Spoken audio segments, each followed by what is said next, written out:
అందరికీ నమస్కారం అండి. Welcome to Venkata Siri channel. Karthika మాసంలో ఈ 3 రకాల పువ్వులతో మహావిష్ణువుని పూజించినట్లయితే ఆయన అనుగ్రహం తొందరగా కలుగుతుంది. ఈరోజు ఈ వీడియోలో మహావిష్ణువుకి ఇష్టమైనటువంటి పువ్వుల గురించి మనం తెలుసుకుందాం. మహావిష్ణువుకి అత్యంత ప్రీతిపాత్రమైనటువంటి 3 రకాల పూలు ఉన్నాయి. ఈ 3 రకాల పువ్వులతో మహావిష్ణువుని పూజించినట్లయితే ఆయన అనుగ్రహం తొందరగా కలుగుతుంది. మన మనసులో ఉన్నటువంటి కోరికలను ఆ నారాయణుడు వెంటనే తీరుస్తాడు. ఆ పుష్పాలు వాటి ప్రత్యేకతల గురించి ఇప్పుడు ఈ వీడియోలో మనం క్లుప్తంగా తెలుసుకుందాం. మహావిష్ణువుకు ప్రీతిపాత్రమైన పుష్పాలలో మొదటిది శంఖం పుష్పాలు. ఇది చాలామందికి తెలియనటువంటి రహస్యము. నీలి రంగులో ఉంటాయి, శంఖం ఆకారంలో ఉంటుంది. ఎప్పుడు ఆయన చేతిలో శంఖ చక్రాలు ఉంటాయి. ఆ శంఖం ఆకారాన్ని పోలినటువంటి పుష్పం ఈ నీలిరంగు పుష్పం. ఈ నీలిరంగు అంటే ఆ శ్రీమన్నారాయణుడు నీలమేఘ శ్యామనుడు, ఆయన నీలిరంగులో ఉంటాడు కాబట్టి ఆ పువ్వు కూడా శంఖం పోలినట్టు ఉంటుంది, నీలిరంగులో ఉంటుంది. కాబట్టి ఈ శంఖ పుష్పాలంటే మహావిష్ణువుకి చాలా ఇష్టమని మనకు పురాణాల్లో తెలియజేశారు. దీనిని సంస్కృతంలో గిరికర్ణిక పుష్పం అని పిలుస్తారు. గిరికర్ణిక పుష్పం అంటే ఎక్కువ కొండలు ఎక్కడుంటాయో ఆ కొండల ప్రాంతాల్లో దొరుకుతూ ఉంటాయి. ఇది వినాయక చవితి గణపతి పూజలో 10వ పత్రి. ఇది మహావిష్ణువుకి చాలా ఇష్టమైనటువంటి పుష్పము. ఈ శంఖ పుష్పము, ఈ పుష్పాలతో మహావిష్ణువుని పూజించినట్లయితే ఆయన అనుగ్రహం తొందరగా మనకు సిద్ధిస్తుంది. ఈ శంఖ పుష్పాలు మహావిష్ణువుకే కాదు, శ్రీ మహాలక్ష్మీదేవికి కూడా చాలా ఇష్టం. మహాలక్ష్మి దేవాలయాల్లో కేదార్నాథ్ ఇటువైపు అంతా కూడా ఈ శంఖ పుష్పాలతో తప్పకుండా అమ్మవారిని పూజిస్తారు. ఒక్క పువ్వున్న లక్ష్మీదేవికి పెట్టకుండా పూజ చేయరు. ఈ పుష్పం అంటే లక్ష్మీనారాయణకి కాదు, శనీశ్వరుడికి కూడా చాలా ఇష్టము.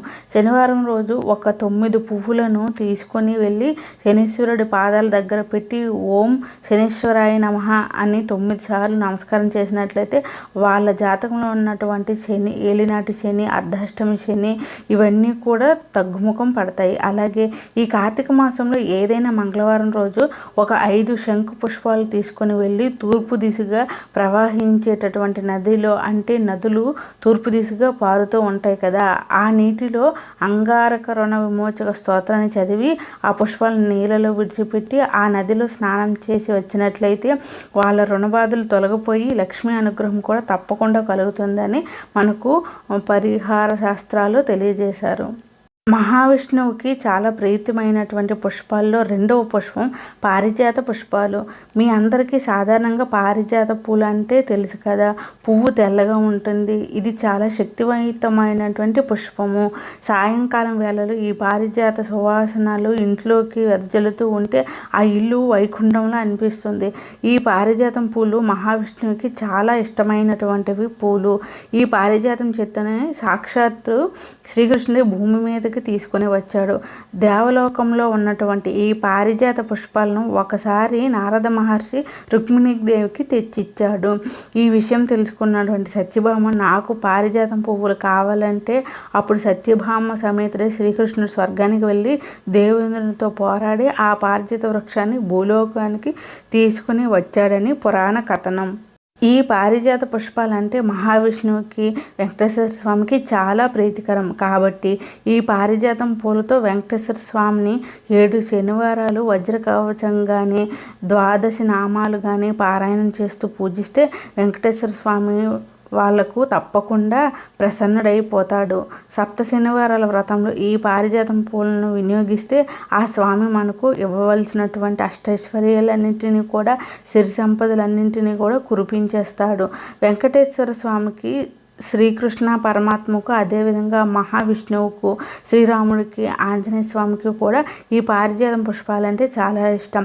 పారిజాతం చెట్టు ఎక్కడుంటుందో ఆ చెట్టు కింద ఆంజనేయ స్వామి ఉంటాడు. అందుకే పారిజాతం చెట్టు కింద మలమూత్ర విసర్జన చేయడం కానీ, ఎంగిలి ఉమ్మేయడం కానీ, చెత్త వేయడం కానీ చేస్తే మహాపాపము, వాళ్ళకు రౌరవాది నరకాలకు వెళ్తారు. పారిజాతం చెట్టు మీ ఇంటి దగ్గర ఉందంటే సాక్షాత్ ఆంజనేయ స్వామి అక్కడ ఉన్నట్లే. మీ ఇంటికి దుష్ట శక్తులు రావు, భూత ప్రేత పిశాచాలు రావు, ఆ ఇంట్లో నెగిటివ్ ఎనర్జీ అనేది ప్రవేశించలేదు. కాబట్టి పారిజాతం చెట్టు పూర్వకాలంలో ప్రతి ఇళ్ళలోనూ ఉండేది. కుదిరితే మీరు కూడా ఒక పారిజాతం చెట్టును తెచ్చి పెంచుకోండి. పారిజాతం చెట్టు మీ ఇంటి దగ్గర పెట్టుకున్నట్లయితే ఆ పూలను చెట్టు నుండి కోయకూడదు. అంటే పారిజాతం చెట్టు దేవలోకానికి సంబంధించి కాబట్టి ఆ పూలను మనము కోయకూడదు. చెట్టు కింద ఎప్పుడు కూడా శుభ్రంగా ఉంచాలి. ఆవు పేడతో అలికి ముగ్గులు వేస్తే ఇంకా మంచిది. కింద రాలిపోయిన పారిజాత పూలను తీసుకుని వెళ్ళి నారాయణ మంత్రం చెబుతూ స్వామికి సమర్పించినట్లయితే పరిపూర్ణ అనుగ్రహం అనేది కలుగుతుంది. ఏ పూలు భూమి మీద పడిన తర్వాత పూజకు ఉపయోగించము, కానీ ఒక్క పారిజాత పుష్పానికి మాత్రం ఈ నియమం లేదు. పారిజాతం పూలు భూమి మీద పడినా కూడా అవి మహావిష్ణువుకి మనం చక్కగా పూజలో వినియోగించవచ్చు అని మనకు తెలియజేశారు. తెలుగు రాష్ట్రాల్లో మహావిష్ణువుకి చాలా ప్రీతికరమైనటువంటి పుష్పాలలో 3వ పుష్పం పుండరీకములు. పుండరీకములు అంటే తెల్లని తామర పుష్పాలు. తెల్లని తామర పుష్పాలు మనకు చెరువుల్లో, వాగుల్లో, బావుల్లో దొరుకుతూ ఉంటాయి. ఇవి కాస్త పెద్ద సైజులో ఉంటాయి. కలువ పువ్వులు కాదు, కలువ పువ్వులు చిన్నగా ఉంటాయి. ఎర్రని రంగులో ఉండేవి లక్ష్మీదేవికి చాలా ఇష్టము. తెల్ల రంగులో ఉండేవి మహావిష్ణువుకి చాలా ఇష్టం. సంస్కృతంలో వాటిని పుండరీకములు అని పిలుస్తారు. ఆ తెల్లని తామర పుష్పాలను మనం కుదిరితే 108 తెచ్చుకొని వచ్చి మహావిష్ణువుకు అష్టోత్తర శతనామాలతో పూజ చేసినట్లయితే మహావిష్ణువు వాళ్ళకు వశం అయిపోతాడు. వాళ్ళ మనసులో స్వామి చేరిపోయి వాళ్ళు మాటే శాసనంగా ఉంటుంది. వాళ్ళ మాట్లాడేటువంటి మాట ఏదైనా సరే తప్పకుండా ఫలిస్తుంది. ఆ పుండరీక పుష్పములతో మహావిష్ణువుని పూజించినటువంటి వాళ్ళు ఏమి సంకల్పం చేస్తే ఆ సంకల్పం నెరవేరి తీరుతుంది. కాబట్టి పుండరీకములు అంటే మహావిష్ణువుకి చాలా ఇష్టము. ఎర్రని తామర పూలు కూడా వినియోగించవచ్చు. దానికంటే పుండరీకాలంటే స్వామివారికి చాలా ఇష్టము. కాబట్టి శంఖ పూలు, పారిజాత పుష్పములు, పుండరీకములు మొదలైనటువంటి పూలు స్వామికి చాలా ప్రీతిపాత్రమైనటువంటివి.